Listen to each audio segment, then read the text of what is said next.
biasa kita kembali lagi beribadah pada minggu ini, pada pagi hari ini. Kita mau tetap datang di hadirat Tuhan. Kita mau rindukan hadirat Tuhan pada pagi hari ini. Mari sejenak kita mau saat teduh.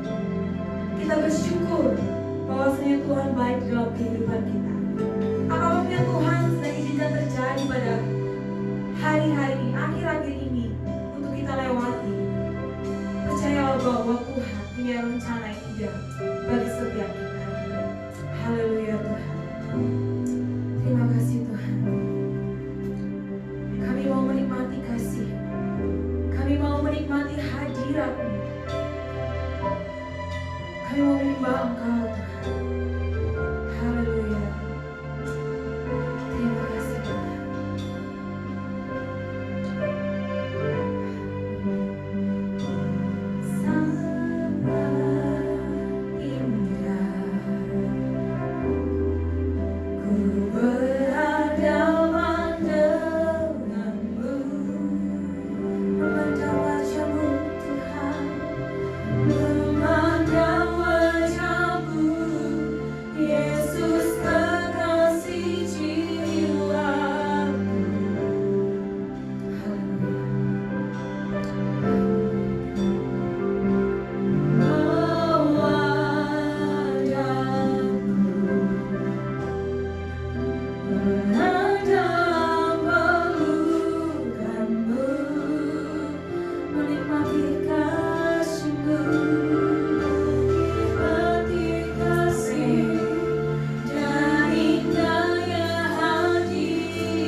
saja Tuhan yang nyata dalam tengah-tengah ibadah kami Bapa.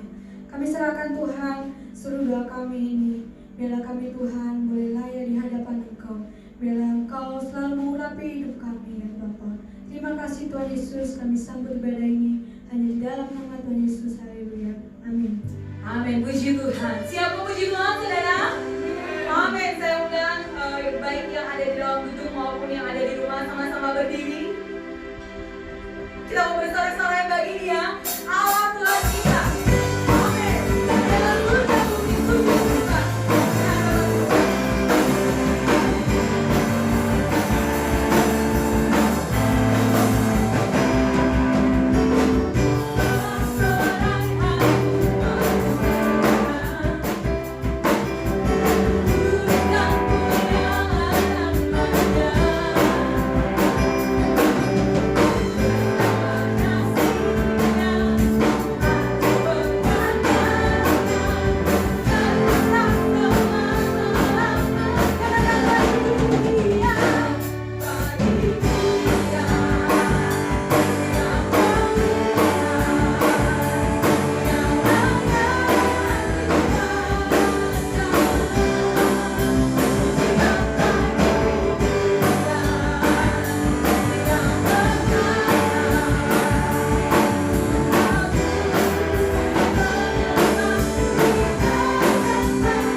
ajaib dalam kehidupan kami.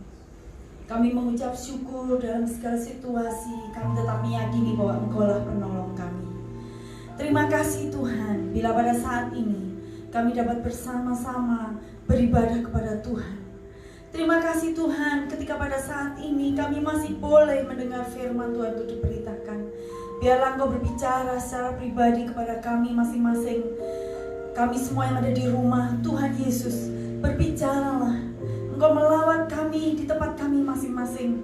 Kiranya Roh Kudus menolong kami agar kami dapat melakukan firman-Mu yang diberitakan pada saat ini. Urapilah hamba-Mu ini ya Tuhan, agar hamba-Mu dapat menyampaikan kehendak Tuhan kepada seluruh jemaat-Mu. Kami mau serahkan pemberitaan firman ini di dalam pimpinan Roh Kudus, dari awal sampai pada akhirnya. Di dalam nama Tuhan Yesus, kami berdoa dan mengucap syukur. Haleluya. Amin. Shalom, saudara yang dikasihi Tuhan. Hari ini kita akan belajar bersama-sama tentang satu hal di masa-masa sulit. Biasanya pada masa-masa sulit seperti ini kita melupakan hal ini, tetapi kali ini kita akan belajar tentang hal ini. Pada masa sulit seperti ini, pada masa sulit yang seperti ini, ada satu hal yang seharusnya kita perhatikan, yaitu pertobatan. Terkadang Allah mengizinkan situasi terjadi menimpa hidup kita.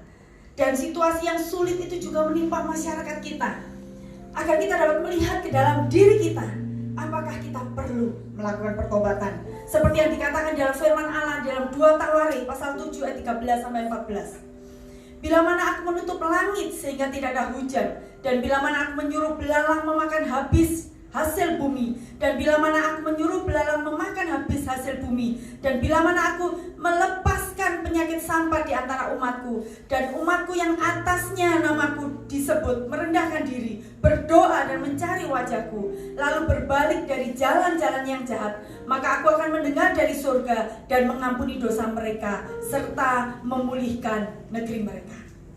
Saudara, ayat ini mengatakan bahwa ada masanya di mana Tuhan mengizinkan hukuman terjadi.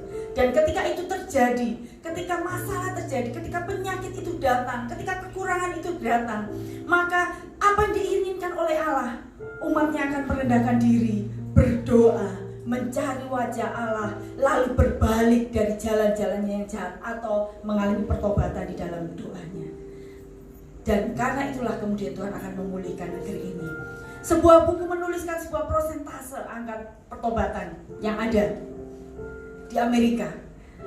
Beberapa pendapat para gembala yang gembala gereja besar dan penginjil-penginjil mengatakan bahwa sekitar tahun 1940-an perkiraan jumlah orang Kristen yang benar-benar mengalami pertobatan adalah sekitar 50%. Tetapi ketika tahun-tahun yang terakhir pada masa-masa kini, prosentase itu menjadi menurun.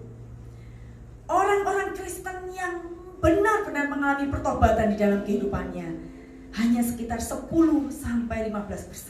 Sedangkan 85-90% dari orang-orang yang mengaku dirinya Kristen, dia hidup tanpa mengalami pertobatan di dalam hidupnya. Saudaraku, apakah sebenarnya pertobatan itu? Mengapa orang seringkali tidak memahami bahwa hidupnya harus diwarnai dengan pertobatan? Apa yang dimaksud dengan pertobatan? Pertobatan berbicara tentang perubahan pikiran atau perubahan arah dan tujuan di dalam hidupnya. Pertobatan juga menyangkut pembalikan arah. Dalam bahasa Alkitab, pertobatan berarti mengubah arah hidup seseorang.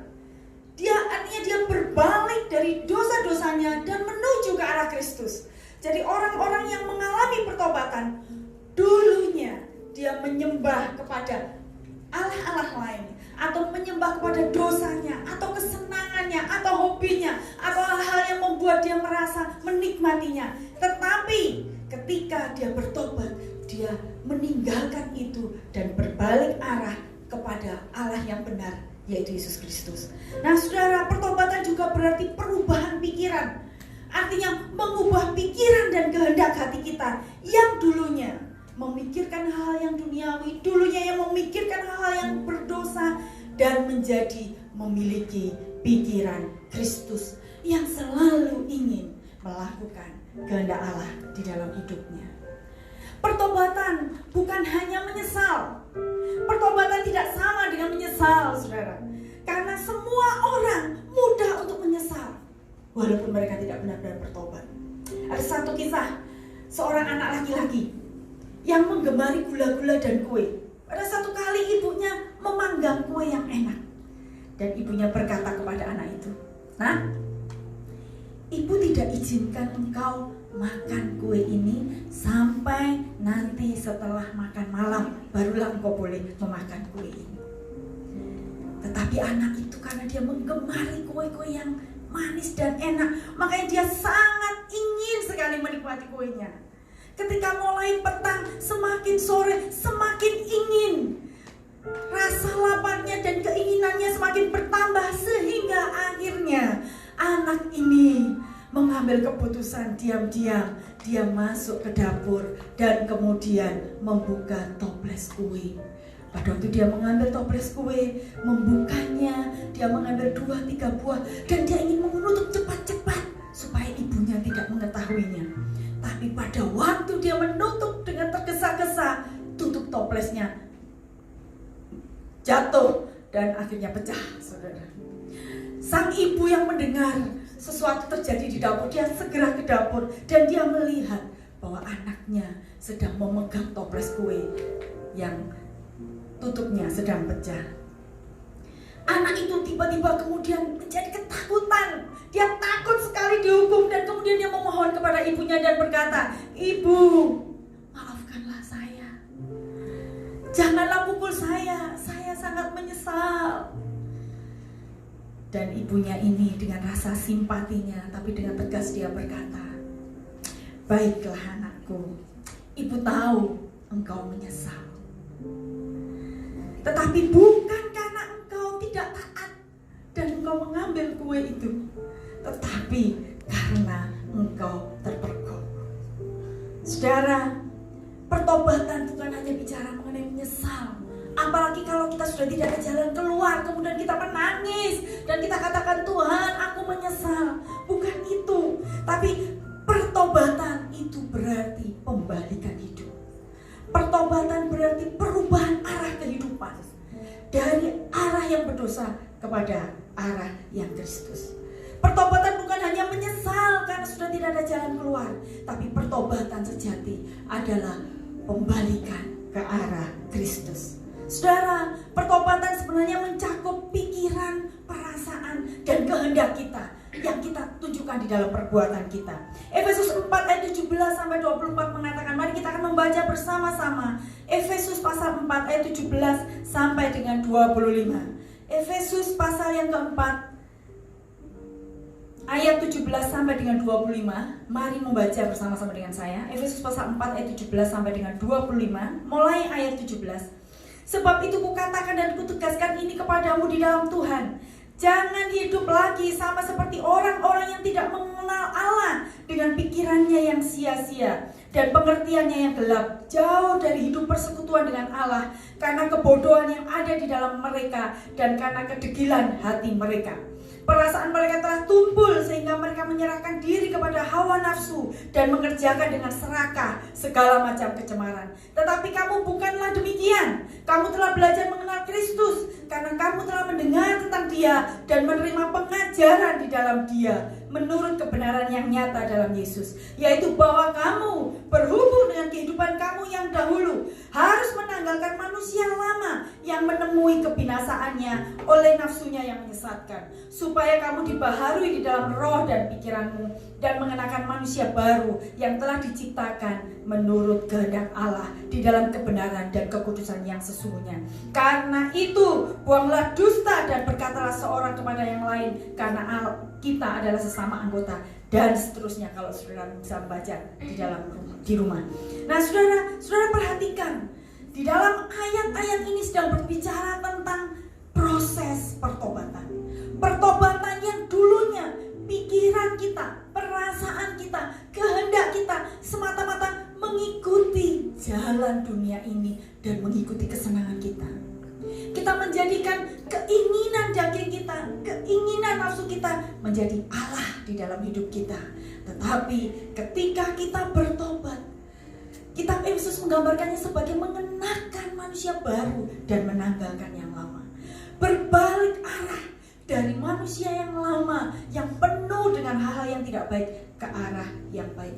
Hal ini bisa digambarkan sebagaimana seperti yang saya akan ceritakan. Ketika saudara, bayangkan saudara naik di satu kendaraan. Seandainya saudara sedang melakukan satu perjalanan dengan sebuah bis. Dan ketika saudara sudah naik bis itu, dan bis itu ternyata berjalan ke arah yang lain daripada yang saudara rencanakan.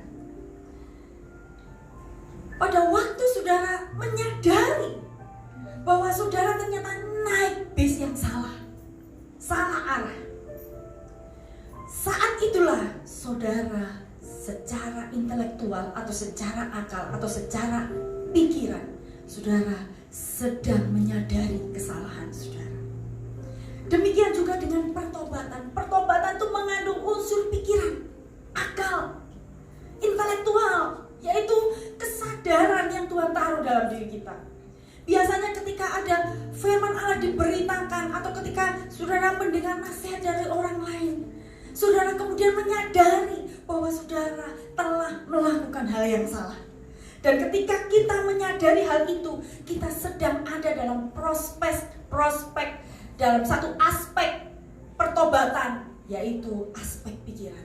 Tetapi pertobatan bukan hanya menyangkut aspek pikiran, tapi ada aspek perasaan di dalamnya. Bagaimana saudara ketika saudara menyadari bahwa saudara ada di bis yang salah? Saudara merasa sedih, saudara merasa takut, saudara merasa cemas. Jangan-jangan saya tidak akan sampai di tujuan tepat waktu karena saya salah bis. Jangan-jangan saya sampai di tempat yang saya tidak tahu situasinya. Dan ketakutan seperti itu adalah aspek perasaan yang muncul. Saudara, seseorang yang bertobat, ketika dia menyadari akan dosanya, ketika dia menyadari akan kesalahannya, apa yang terjadi dengan emosinya? Dia merasa takut, dia merasa bersalah, dia merasa sedih dan menyesal. Bahkan banyak orang yang kemudian menangis menyadari dosanya. Tapi ingatlah, ini baru aspek kedua dari pertobatan.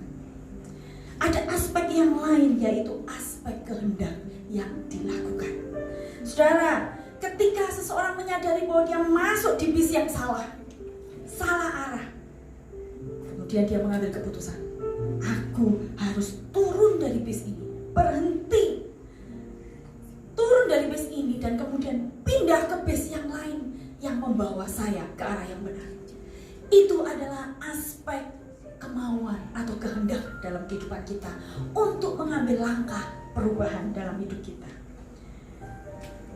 Di dalam 2 Korintus pasal 7 dikatakan, sebab ayat 10, sebab duka cita menurut kehendak Allah menghasilkan pertobatan yang membawa keselamatan dan yang tidak akan disesalkan, tetapi duka cita yang dari dunia ini menghasilkan kematian. Ketika kita mengambil keputusan untuk meninggalkan dosa kita, ada kesedihan, ada duka cita. Tapi Alkitab katakan 2 Korintus pasal 7 tadi, bahwa duka cita itu mendatangkan keselamatan, saudara. Jadi ketika kita menyadari bahwa kita telah jauh jalan kita, ketika kita menyadari bahwa kita sudah masuk dalam dosa-dosa yang itu sebenarnya adalah bagian dari hidup kita yang lama, kita harus kembali, berbalik, mengubah arah. Itu yang disebut dengan pertobatan. Saudara harus berbalik dan mengubah arah dan kembali kepada Allah, saudara. Tinggalkan dosa itu. Jangan pernah menoleh ke belakang. Bahkan jangan pernah saudara mengambil kembali dosa itu dan menggunakannya karena saudara membutuhkannya atau karena saudara masih menikmatinya. Tapi saudara harus melepaskannya dan saudara mengikuti ke arah jalan Allah, di mana Allah memanggil saudara. Ada seorang ayah, setelah dia minum sampai mabuk, kemudian dia mengendarai mobilnya. Pada waktu dia mengendarai mobilnya bersama dengan anak tunggalnya di jalan raya yang ramai, dia mengalami kecelakaan yang berat. Dan karena kecelakaan itulah anak tunggalnya kemudian meninggal dunia. Dan tidak hanya itu, ada 2 orang yang ditabraknya juga mengalami luka berat. Sang ayah begitu berduka cita. Dia menyalahkan dirinya berkali-kali.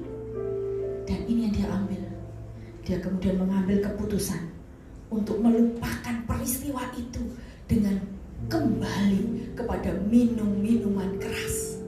Saudara, ayah ini menyesal karena apa yang dia lakukannya.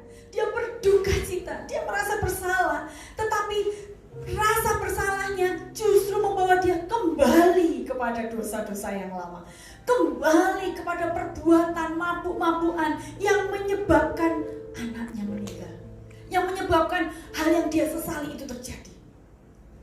Seseorang yang bertobat seharusnya dia tidak hanya menyesal, tapi dia harus berbalik dari dosa-dosanya dan pergi mengalihkan arah hidupnya kepada Kristus. Ada dua pemahaman yang salah tentang pertobatan. Ada masalah yang pertama, pemahaman yang pertama. Ada orang yang sudah mengalami pertobatan di dalam hidupnya. Dia sudah mengalaminya, tetapi dia tidak menyadarinya. Karena dia tidak menyadarinya, dia hidup dalam perasaan bersalah yang terus-menerus. Dia merasa dirinya belum Kristen. Pada waktu dia menjalani kehidupannya dan dia sudah berubah, dia sudah mengalami perubahan, tetapi satu kali dia berdosa, dia jatuh dalam dosa, dia kemudian merasa bahwa saya jauh dari Tuhan, saya bukan Kristen karena saya gagal. Setiap kali ada kegagalan yang masuk dalam hidupnya, dia seperti dituduh oleh iblis, kamu gagal, kamu bukan Kristen, Tuhan tidak mengampuni kamu sedang terjerumus dalam lembah yang paling dalam, tidak ada gunanya kamu jadi Kristen. Dan itu membuat kita kemudian akhirnya meninggalkan Tuhan. Orang dalam kasus yang pertama ini adalah orang yang sebenarnya sudah mengalami pertobatan dalam hidupnya, tapi dia tidak menyadarinya. Orang-orang yang seperti ini seharusnya memahami kasih karunia Allah dalam kehidupannya. Orang yang seperti ini seharusnya harus mengalami kasih karunia Allah yang besar dan mengampuni dia. Sebagaimana dikatakan oleh John Newton. John Newton adalah pengarang lagu Anugerah yang Ajaib, yang lagu yang terkenal sangat, Amazing Grace ya. Nah, John Newton mengatakan seperti ini. Dia menuliskan di dalam satu bukunya, saya bukan sebagaimana saya seharusnya. Saya sungguh-sungguh dapat berkata, saya tidak seperti dulu oleh anugerah Allah. Saya ada sebagaimana saya ada. Saya tahu, saya percaya bahwa saya sebenarnya sudah berubah, mengalami pertobatan. Dan saya percaya anugerah Allah menerima saya sebagaimana saya ada. Tuhan mengampuni saya. Nah, ada masalah yang kedua. Ada pemahaman yang salah yang kedua, yaitu kebanyakan orang berpikir bahwa mereka sudah mengalami pertobatan, padahal sebenarnya tidak. Yang kedua ini adalah kelompok orang-orang yang lebih banyak ada di gereja-gereja Tuhan. Orang yang menyadari dan sangat yakin bahwa dirinya orang Kristen yang baik. Dia menyadari bahwa dirinya sudah percaya kepada Yesus dan dia yakin, sangat yakin dia masuk surga. Padahal dia tidak menunjukkan pertobatan sebagai seorang yang percaya kepada Yesus sebagai Tuhan dan Juru Selamat. Charles Spurgeon, dia menuliskan, dia adalah seorang pengkhotbah yang terkenal. Dia menuliskan di dalam bukunya, satu kali ada seorang pemabuk. Sekali lagi ini orang mabuk lagi ceritanya. Ada seorang pemabuk datang kepada pendeta Roland Hill. Dan dia berkata kepada Bapak Pendeta Hill ini, Bapak, saya adalah salah seorang yang Bapak pertobatkan. Kemudian Pendeta Hill menjawab dengan bijaksana dan penuh hikmat. Dia katakan, baik, saya tahu mungkin Anda adalah salah satu orang yang saya pertobatkan. Tetapi Anda pasti bukan milik Tuhan. Karena milik Tuhan tidak ada yang bermabuk-mabukan. Nah, saudara, dari cerita ini Spurgeon ingin memberitahukan kepada kita bahwa ada orang yang merasa dirinya yakin orang Kristen, tapi sebenarnya hidupnya tidak berbalik kepada Allah, tapi masih mengikuti jalan hidupnya yang berdosa. Orang seperti ini sebenarnya belum mengalami pertobatan dalam hidupnya yang mendatangkan keselamatan. Kelompok ini adalah kelompok yang selalu mengatakan dirinya, saya sudah yakin saya masuk surga walaupun saya melakukan banyak dosa. Bagi orang yang seperti ini, orang ini seperti mempermainkan kehidupan dan imannya. Karena dia melakukan seperti yang dikatakan dalam Efesus 4 ayat 17 tadi, yang 17 sampai 25 ini mengajarkan kepada kita bahwa seharusnya orang yang mengatakan dirinya aku percaya kepada Yesus, dia seharusnya mengalami pembalikan. Dan dia harusnya mengarahkan hidupnya memandang kepada Yesus dan bukan kembali kepada dosa-dosa yang lama. Orang ini seharusnya merelakan, menanggalkan manusia lamanya dan mengenakan manusia baru yang sama sekali tidak ingin untuk menyentuh dosa itu. Saudara, ada buku juga yang mengatakan ciri orang yang mengalami pertobatan. Dia mengambil konversinya, kebalikannya. Ciri orang yang tidak mengalami pertobatan, dia katakan ini. Ciri orang yang tidak mengalami pertobatan dalam hidupnya walaupun dia adalah orang Kristen adalah orang-orang yang ketika dia melakukan dosa, dia tidak merasa itu sebagai satu kesalahan besar.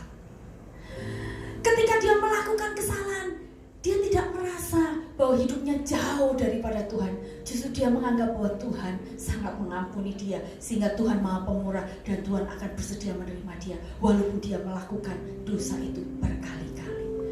Orang-orang seperti ini adalah orang-orang yang membuat akhirnya Tuhan menginginkan seperti yang dikatakan dalam kitab 2 Tawarikh itu. Orang seperti ini seharusnya ketika situasi ini terjadi, orang itu seharusnya merendahkan diri, berbalik dari jalan-jalannya yang jahat. Ada seorang pendeta yang kemudian berkunjung ke Belanda. Dia menceritakan dalam salah satu khotbahnya, dia menceritakan dia bertemu dengan seorang gembala yang ada di Belanda. Dan gembala itu dengan sedih menceritakan situasi kekristenan yang terjadi di Belanda. Kekristenan menjadi mengalami penurunan dan kemerosotan di Belanda. Bahkan dikatakan orang-orang Indonesia yang merantau ke Belanda mengikuti gaya hidup orang-orang Belanda, orang-orang Kristen Belanda. Mereka biasa dengan kumpul kebo. Dan yang lebih parahnya, gembala ini menceritakan orang-orang yang kumpul kebo, dia mengatakan, saya mau melayani Tuhan di mimbar, saya ingin menjadi WL, saya ingin berkhotbah, saya ingin terlibat di dalam pelayanan. Dan ketika gembala ini katakan tidak bisa, kamu harus meninggalkan dosamu dulu. Dan orang-orang ini merasa dirinya, kami tidak perlu meninggalkan dosa kami. Dia melakukan pemberontakan dan dia merasa tidak setuju kalau orang-orang dalam kelompok mereka yang modelnya kelompok kumpul kebo tidak diizinkan untuk melayani. Mereka merasa tersisihkan. Dan kemudian mereka memprotes. Ketimbang mereka melakukan pertobatan dan menyadari dosanya, mereka memilih untuk meninggalkan gereja itu dan mendirikan persekutuan sendiri. Kelompok para kumpul kebo, di mana mereka boleh melayani mimbar, di mana mereka boleh melayani firman Tuhan. Saudara, hari-hari ini inilah yang terjadi. Ada banyak orang Kristen yang mengatakan dirinya Kristen. 85-90% mungkin melakukan hal yang seperti itu.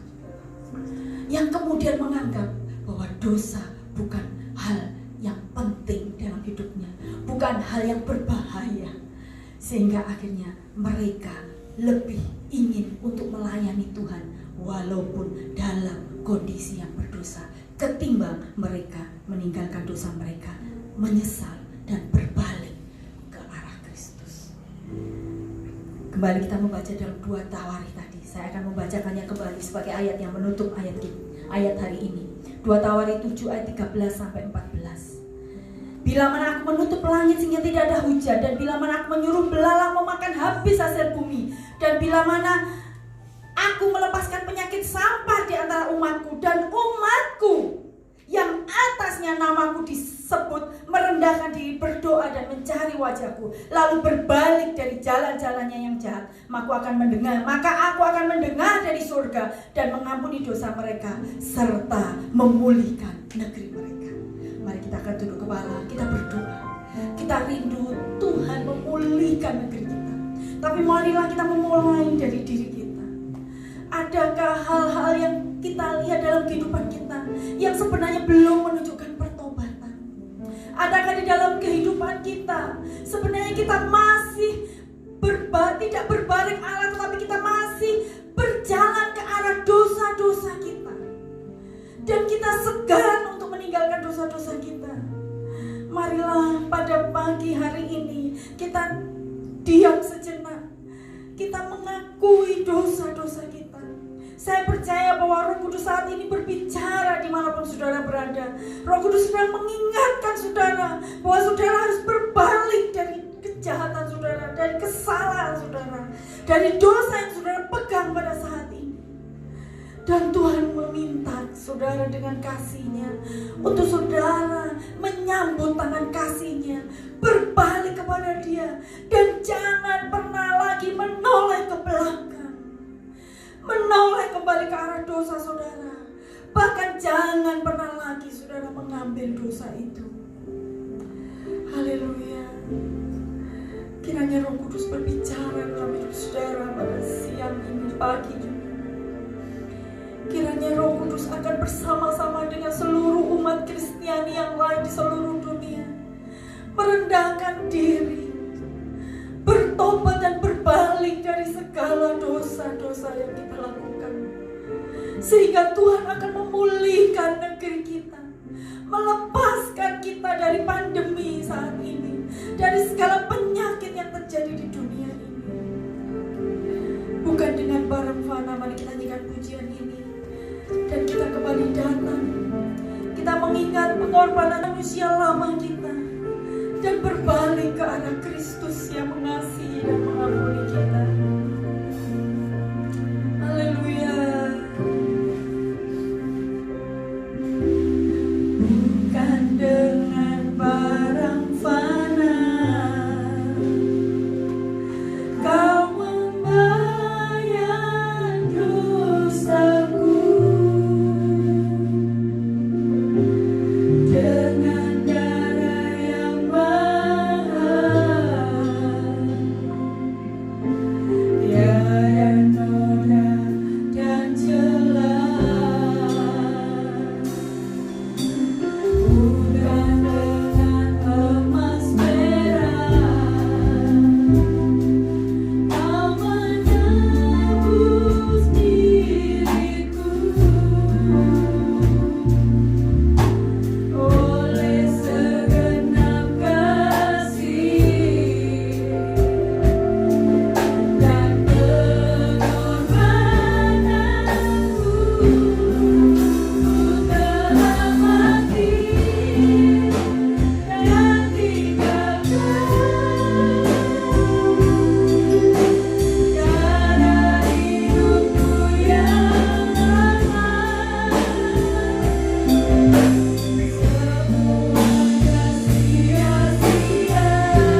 Ajarilah kami memiliki hati yang benar-benar terbuka, hati yang benar-benar siap Tuhan untuk dibentuk, hati yang benar-benar terbuka untuk kami boleh Tuhan kembali berbalik dan bertobat dari cara hidup kami yang lama.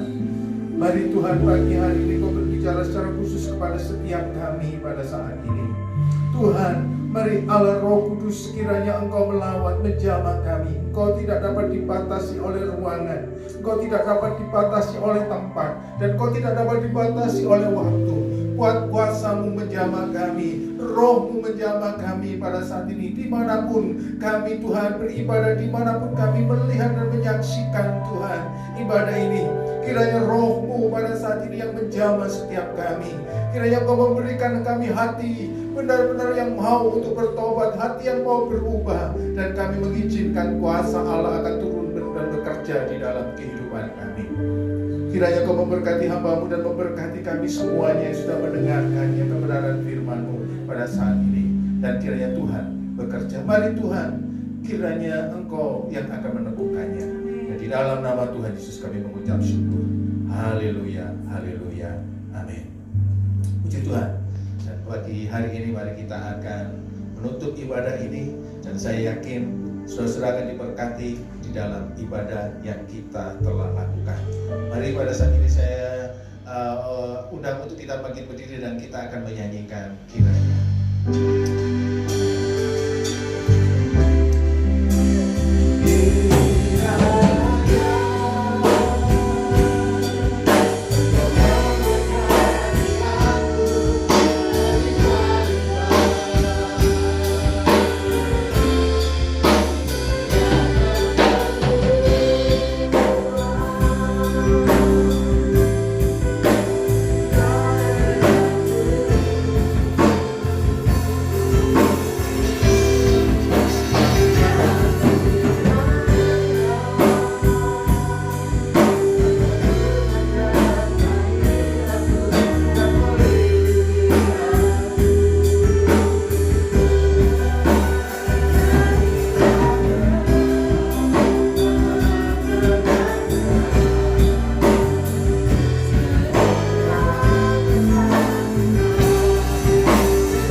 dikuduskanlah nama-Mu, datanglah kerajaan-Mu, jadilah kehendak-Mu di bumi seperti di surga. Berikanlah kami pada hari ini makanan kami yang secukupnya, dan ampunilah kami akan kesalahan kami, seperti kami juga mengampuni orang yang bersalah kepada kami.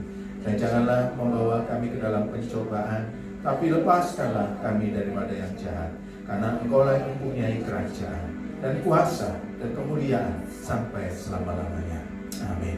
Tuhan, pada saat ini kami berdoa kepada setiap kami, baik yang kami pada saat ini ibadah di rumah. Mari Tuhan, apabila kami pada saat ini dengan datang ada dalam keadaan kelemahan, sakit, penyakit, kiranya oleh bilur Yesus, darah Yesus, Tuhan menyembuhkan kami. Apabila pada saat ini kami ada dalam kekurangan Tuhan, kami mungkin Tuhan pekerjaan kami mengalami kesulitan, usaha kami mengalami kesulitan, kami berdoa di dalam nama Tuhan Yesus, kiranya Engkau mengaruniakan berkat-Mu ya Tuhan pada setiap kami. Dan mungkin pada saat ini ya Tuhan, kami sedang ada dalam pergumulan yang mungkin cukup berat. Mari pada saat ini Allah Roh Kudus memberikan kekuatan, penghiburan, dan di dalam nama Tuhan Yesus Engkau menolong setiap umat-Mu, setiap jemaat-Mu, menjamah mereka. Engkau memberikan pengalaman yang baru di tengah-tengah situasi Tuhan wabah virus corona ini. Mari kami berdoa, kiranya Engkau menutup bungkus setiap umat-Mu, setiap jemaat-Mu, setiap keluarga demi keluarga. Tutup bungkus dan bentengi dengan darah Yesus ya Tuhan. Dan kami tolak setiap sakit penyakit itu hanya di dalam nama Tuhan Yesus. Kiranya Engkau mengaruniakan anugerah-Mu, berkat-Mu yang sangat luar biasa. Tuhan memberkati baik dalam usaha kami, pekerjaan kami, rumah tangga kami, masa depan kami ya Tuhan. Tuhan menutup bungkus dan menolong dan menyertai dalam kehidupan langkah-langkah kami, kehidupan kami ke depan. Dan kiranya kami menyerahkan seluruhnya ini ke dalam tangan Tuhan Yesus. Mari Bapak Ibu Saudara kita mengangkat tangan pada saat ini. Bapak Ibu Saudara saya kasih di dalam nama Tuhan Yesus, kiranya berkat kasih setia Allah Bapa, damai sejahtera dari Tuhan kita Yesus Kristus, kekuatan serta penghiburan dari Roh Kudus akan menyertai engkau secara luar biasa sampai Tuhan Yesus datang kedua kali yang menjemput kita. Mari kita yang percaya mengatakan amin. Tuhan Yesus memberkati.